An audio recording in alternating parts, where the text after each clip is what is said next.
So I'm Angelo Panatalone and I've been at RMIT University for 20 years.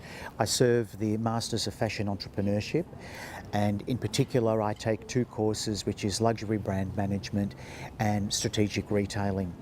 The notion of luxury having scarcity of ingredients is breaking down, because luxury brands enter different markets. So for example, Hermes may be available across 300 retail touch points around the world.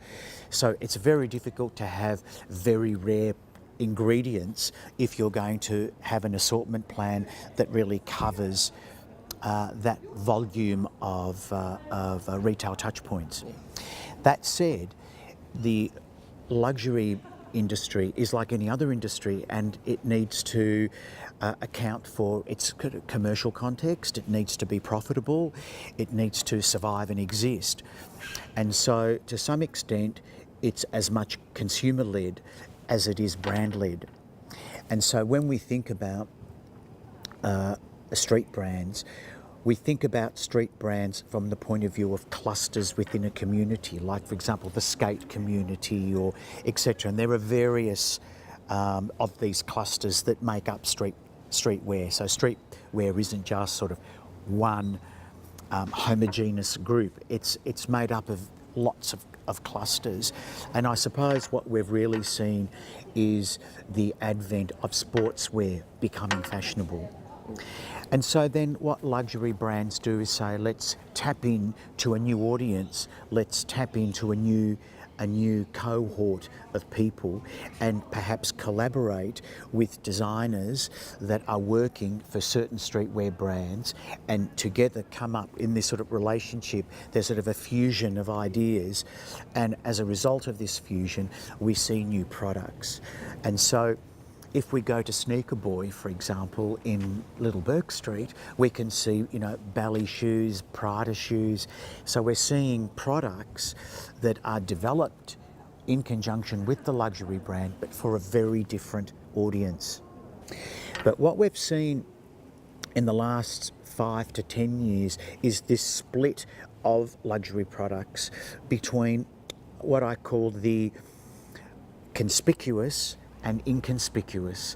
And inconspicuous luxury products are products that sort of move through a society relatively unnoticed, and the people that know those brands know those products. Then we've got very conspicuous products which are heavily logoed. And sometimes the conspicuousness of a product is in its logo, sometimes it's in a symbol or a mark. So for example, a Christian Louboutin shoe has always got a red stripe underneath it. So we know that when we see that stripe, that red colour, we know what that product is. When we go, for example, to some parts of the world, let's say for example Southeast Asia, and Ralph Lauren produces a range of goods that goes into Southeast Asia, the physical size of the logo is large, whereas in other parts of the world the logo may be small or perhaps non-existent at the front of the garment. So the motivation to buy luxury changes as regularly as the setting changes that the product is available in. But embedded in the idea of buying luxury is this idea that we're buying authentic product. And so that when we invest in luxury, we are investing in a product with integrity and a product that has authenticity, that is built on heritage and history. And I believe that motivates the price point, and that makes people feel comfortable about the price point, in as much as perhaps the status that comes with wearing a luxury brand with its logo in a very apparent way.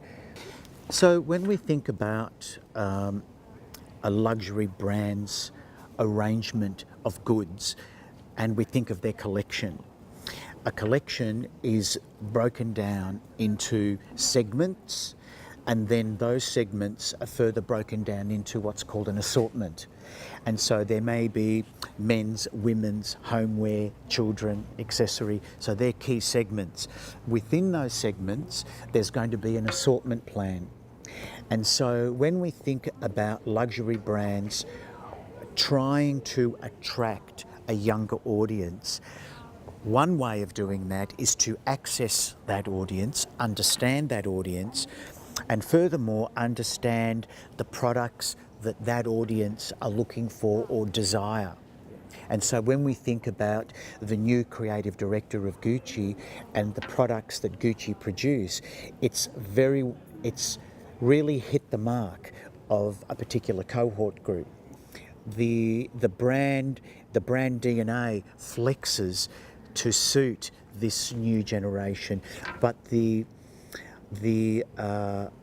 goal and what's complex to do is how do we engage this audience, produce a range of products that satisfies the wants of that community, but also maintain the existing customer. And so this is complex and it requires a lot of research and consideration about the marketplace.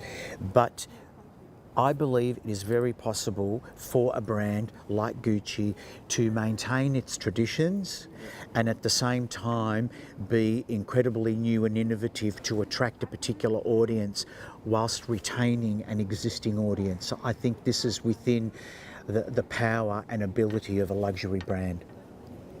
And so when we think about trends, there's something that a trend comes upon us within a community. It's a movement. Sometimes that movement is politically driven, sometimes it's socially driven, sometimes it's cohort driven. And trends are also reactions to the way a community behaves from a fashion point of view. At the moment, attracting a new customer for a luxury brand is important. The trends and the trend needed to capture that audience is critical to sustain that audience. But after that, there will be new trends for a new audience. So the nature of it is that it is ever evolving. Historically, luxury brands, whilst they've been creators of certain trends because they've perhaps trickled down, they are, generally speaking, not in the habit of producing things because they're trendful. Because if you follow a trend, that trend will die and it will be replaced with a new trend. But what I think you're talking about and what we're talking about is if I need to capture an individual that's 22 in my brand now, I need to understand what that individual needs now. But then I also need to understand what that individual needs in 5 years' time and perhaps 5 years after that. And whilst that's evolving, there is a new client that's coming through with new needs.